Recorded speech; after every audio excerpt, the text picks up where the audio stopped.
Hi hello నమస్తే welcome to Aadya TV. నేను మీ Anil. So ఏపీలో బ్రో సినిమా రిలీజ్ అయినప్పటి నుంచి తెగ ప్రెస్ మీట్లు పెడుతున్నారు అనమాట. సో తనను ఇమిటేట్ చేశారు అని చెప్పి కూడా అంబటి రాంబాబు గారు కూడా పదే పదే ప్రెస్ మీట్ పెట్టడం చూస్తున్నాము. ప్రెస్ మీట్ పెట్టిన తర్వాత కూడా కొన్ని సంచలన విషయాలు అయితే బయట పెట్టడానికి మనకు తెలుస్తూనే ఉంది. ఏదైతే ఆ పవన్ కళ్యాణ్ పైన నేను ఒక వెబ్ సిరీస్ తీయబోతున్నా, ఆ సిరీస్ కి కొన్ని పేర్లు కూడా చెప్పడం మనం చూస్తున్నాము. అలాగే తను ఢిల్లీకి వెళ్ళి ఢిల్లీ పెద్దలకు కూడా తను ఫిర్యాదు చేస్తున్నట్టు మనకైతే ఇన్ఫర్మేషన్ ఉంది. సో దీనికి సంబంధించి అసలు అక్కడ ఏం జరుగుతుందో ఆ Janasena party spokesperson Rayapati Aruna గారు మన దగ్గర ఉన్నారు. వారి మాటల్లో అడిగి తెలుసుకుందాం. మేడం నమస్తే.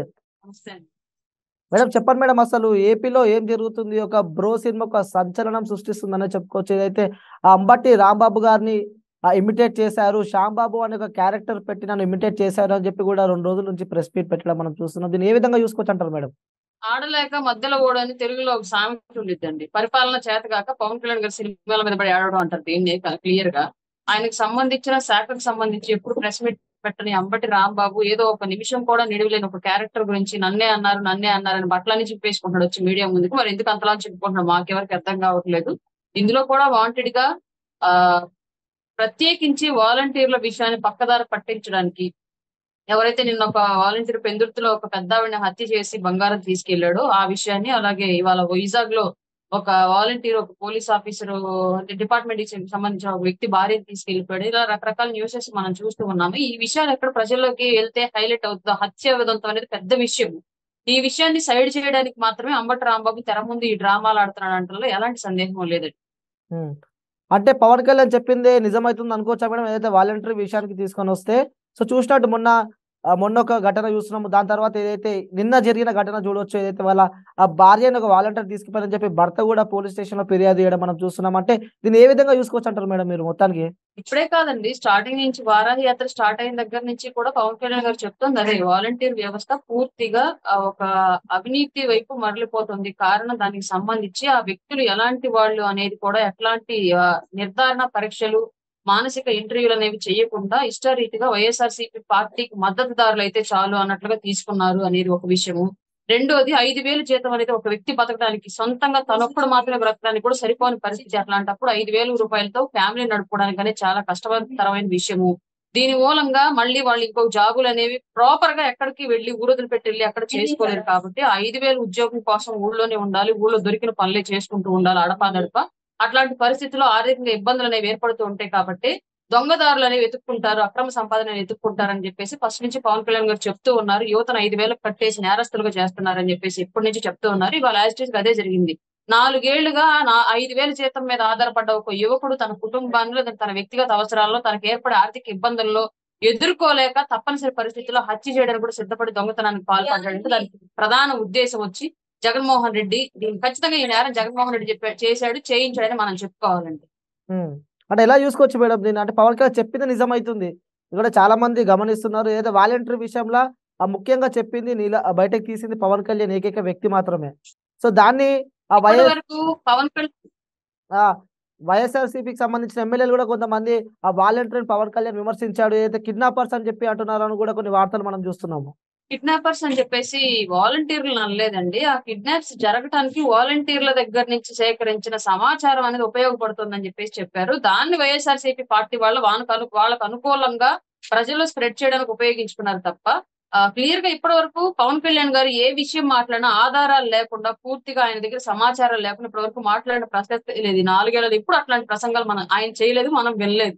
ఈ హ్మ్. వాలంటీర్స్ ఆ వ్యవస్థకు సంబంధించి ఆయన చేసిన ప్రసంగాలు కూడా ఈ డేటా మిస్‌యూజ్ అవుతోందని చెప్పేసి ఆయన చెప్పిన విషయం కూడా 100% పక్కా ఆధారాలతోనే మాట్లాడారు. లేదంటే మాట్లాడరు పవన్ కళ్యాణ్ గారు. హ్మ్. గతంలో కూడా ఆయన ఏదైతే చెప్పారో వైఎస్ఆర్‌సీపీ పార్టీ అధికారంలోకొస్తే కొండలు, భూములు మొత్తం దోపిడీకి గురవుతాయి, నదులు కూడా ఆక్రమించేస్తారని చెప్పేసి ఏదైతే చెప్పారో వీళ్ళు యాజ్ ఇట్ ఈజ్ అదే జరుగుతోంది. ఎక్కడ చూసినా సరే కొండల్లో వైఎస్ఆర్‌సీపీ పార్టీ వాళ్ళు తవ్వుకొని మట్టి అమ్ముకుంటున్నారు.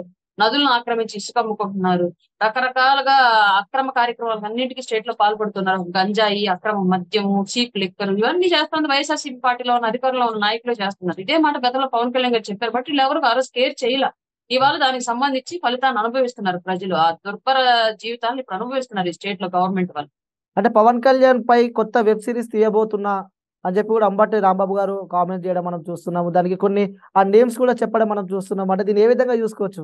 వ్యక్తిగతంగా తను ఎలాంటి అక్రమాలకు పాల్పడిన పవన్ కళ్యాణ్ గారి జీవితానికి సంబంధించి కేవలం ఆయన వివాహానికి సంబంధించి మీరు వెబ్ సిరీస్ గనక తీయాల్సి వస్తే, అదే పని మేము గనక ఎంచుకుంటే మీ రాజకీయ జీవితంలో చేసిన అవినీతి గురించి సిరీస్ చేయొచ్చు. మీ వ్యక్తిగత జీవితాల్లో మీరు చేస్తున్న రంకుల గురించి మేము సిరీస్ చేయొచ్చు. ముసలోడికి దసరా పండుగ, గుడి వెనక నాసామి, బంచికు ఇలా చాలా చేయొచ్చు మేము. ఇవి ఇంకా వల్గర్ గా ఉంటాయి. మేము వాళ్ళ గురించి మాట్లాడాల్సి వస్తే, ఆడపిల్లలు అన్న విషయం మేము మర్చిపోయి మాట్లాడాల్సి కనుక వస్తే డెఫినెట్ గా వల్గర్ గా ఉంటాయి వాళ్ళకి పెట్టే టైటిల్స్. మనం అట్లాంటి వెబ్ సిరీస్ లు ఇంకా ఒక పార్ట్ 1, పార్ట్ 2, పార్ట్ 3 అని ఇలా ఎండ్ మామూలుగా నెక్స్ట్ గవర్నమెంట్ ఫామ్ అయిన తర్వాత కూడా ఇలా సిరీస్ తీస్తానే ఉండొచ్చు. ఆ స్థాయిలో కొనసాగించే చరిత్ర వీళ్ళది.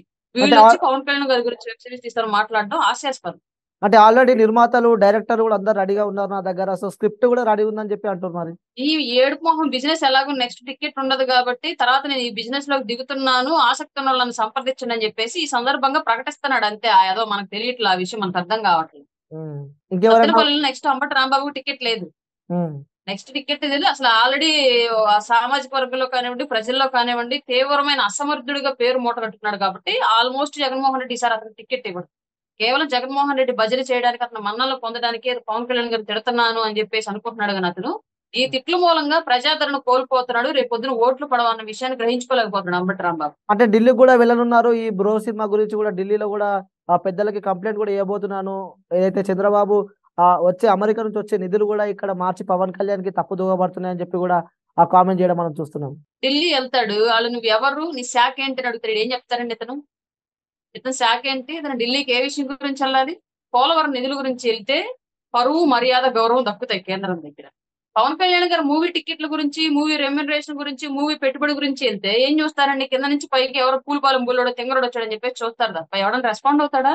ఈయన ఐటీ డిపార్ట్మెంట్ లో ఎంప్లాయా, లేదా ఐటీ శాఖ మినిస్టర్, ఇన్కమ్ ట్యాక్స్ డిపార్ట్మెంట్ మినిస్టరా, ఏమన్నా సెంట్రల్ మినిస్టరా? ఢిల్లీ ఏ పని మీద వెళ్తున్నాడు? ఇతను చేయాల్సిన పని ఏంటి? ఇతను ఏ పని మీద ఢిల్లీ వెళ్ళాలి, ఏ పని మీద వెళ్తున్నాడు? అక్కడికి వెళ్ళి ఏం చెప్తాడు? ఇతని దగ్గర నుంచి ఏం రిసీవ్ చేసుకుంటారు? వాళ్ళు నువ్వు ఎవర్రా బాబు అని అడిగితే ఏం చెప్తాడు సమాధానం? ఒకవేళ అలాంటి వెబ్ సిరీస్ బయటకు వస్తే ఎలా ఉండబోతుంది అంటే జనసేన పవన్ కళ్యాణ్ గారి గురించి కార్యకర్తలు, వెబ్ సిరీస్ జనసేన తీయడానికి సంబంధించిన ఆల్రెడీ లేదండి. రీసెంట్ గా ఆల్రెడీ ఆర్జీవి తోటి పవర్ స్టార్ ఒక మూవీ తీయించారు. పవన్ కళ్యాణ్ గారిని ఎగతాళి చేస్తూ పవర్ స్టార్ ఒక మూవీ తీయించారు. దానివల్ల ఎవరు చూసారంటే ఎంత మందికి అది ఇంపాక్ట్ చూపించింది? ప్రజల్లో పవన్ కళ్యాణ్ గారి మీద ఉన్న అభిప్రాయాన్ని ఆ సినిమా ఎంతవరకు మార్చింది? ఏం ఉపయోగం లేదు. వచ్చింది, వెళ్ళింది, తీసుకున్నాడు సునకానందం పొందాడు తప్ప దానివల్ల పవన్ కళ్యాణ్ గారికి జరిగిన డ్యామేజ్ వెంట్రుక వాసి కూడా లేదు. ఇది కూడా అంతే అవుతుంది. అంటే మీరే చెప్పండి ఎంతవరకు కరెక్ట్ అంటారు? సీరియల్ తీసుకోమని చెప్పండి. అంటే మీరే చెప్పండి ఎంతవరకు కరెక్ట్ అంటారు? అలాంటి ఏదైతే అంబటి రాంబాబు ఏదైతే సంక్రాంతి సంబరాలు చేసిన ఆ డాన్స్ ఉందో అలాగే సేమ్ డ్రెస్ వేసి కూడా అలాగే సేమ్ అలా డాన్స్ చేపించడం ఎంతవరకు కరెక్ట్ అని అంటారు? అంబటి రాంబాబు సంక్రాంతికి డాన్స్ చేయడం తప్ప ఒప్ప చెప్పండి? తప్పు అయితే ఎందుకు చేశాడు అతను ఆ పని? ఒప్పు అయితే సినిమాలో చూపించడం వల్ల తప్పే ఉంది. మూడో విషయం, అసలు నేనే అని ఇతను ఎందుకు ట్యాగ్ చేసుకున్నాడు? టీషర్ట్ ఒక్కటే మ్యాచ్ చేసి సరిపోద్దా? టీషర్ట్ ఒక్కటే మ్యాచ్ చేసి సరిపోద్దా? అప్పుడు సినిమాల్లో వేసే వాళ్ళందరూ చాలా మంది వాళ్ళే బ్రాండ్ అంబాసిడర్లుగా, మోడల్స్ గా వ్యవహరిస్తుంటారు చాలా డ్రెస్ బ్రాండ్లకి. అవన్నీ ఇప్పుడు గ్రౌండ్ లో ఉన్న మనం వేసుకోగలం, మనం వెళ్ళి హీరోలు అయిపోతాం, హీరోయిన్లు అయిపోతామా? చిన్న విషయం అది, 1 మినిట్ కూడా లేని విషయం గురించి ఎందుకు ఇంత రాద్ధాంతం జరుగుతుంది 5 రోజులుగా రాష్ట్రంలో? దేని గురించి? ఏ విషయాన్ని సైడ్ చేయడానికి వైఎస్ఆర్సీపీ ప్రభుత్వం అంబటి రాంబాబును అడ్డం పెట్టి డ్రామాలు ఆడిస్తుంది? కేవలం వాలంటీర్ల వ్యవస్థ ద్వారా జరుగుతున్న నేరాలను సైడ్ చేయడానికే. 100% ఇది పక్కాగా వాలంటీర్ల ద్వారా జరుగుతున్న నేరాలను సైడ్ చేసి వాలంటీర్ల మీద వచ్చే వ్యతిరేకతను కనుమరుగు చేయడానికి ఈ డ్రామా ఆడుతుంది. మేము ఇవాళ కూడా డిమాండ్ చేస్తాం, నువ్వు పవన్ కళ్యాణ్ వెబ్ సిరీస్ తీసుకో, లేదా తెలుగు సీరియల్స్ తీసుకో, సంవత్సరాలు నడుపుకో, మాకేం ప్రాబ్లం లేదు. వాలంటీర్ల ద్వారా జరుగుతున్న నేరాల గురించి ఎవరికి సమాధానం చెప్తారో చెప్పండి. జరిగిన హత్యకి సంబంధించి ఎవరు ఆన్సర్ చెప్తారు? ఇవాళ ఎవరో భార్యను తీసుకెళ్ళిన దానికి సంబంధించి ఎవరు ఆన్సర్ చెప్తారు? వ్యక్తిగత డేటా భద్రతకు సంబంధించి ఎవరు ఆన్సర్ చెప్తారు? మా పాయింట్ ఇదే. నువ్వు ఏమన్నా చేసుకో, పవన్ కళ్యాణ్ గారి మీద ఎన్ని మాట్లాడుకుంటావు మాట్లాడుకో, నీ బ్రతికేంటో మాకందరికి తెలుసు. 70 ఏళ్ల ముసలాడు 25 ఏళ్ల అమ్మాయిల గురించి అదే చేస్తా ఇంకేది చేయదని అడిగిన ఎదవ్వి నువ్వు కూడా మాట్లాడితే ఎలా సరిపోద్ది పవన్ కళ్యాణ్ గారి గురించి? నీ కూతురు కన్నా చిన్న వయసు ఉన్న వాళ్ళతో రాసలీల నడిపిన వెదవి నువ్వు, నీ గురించి మాకెందుకు అసలు? Okay madam, thank you madam, thank you for you. Thank you so much. Thank you.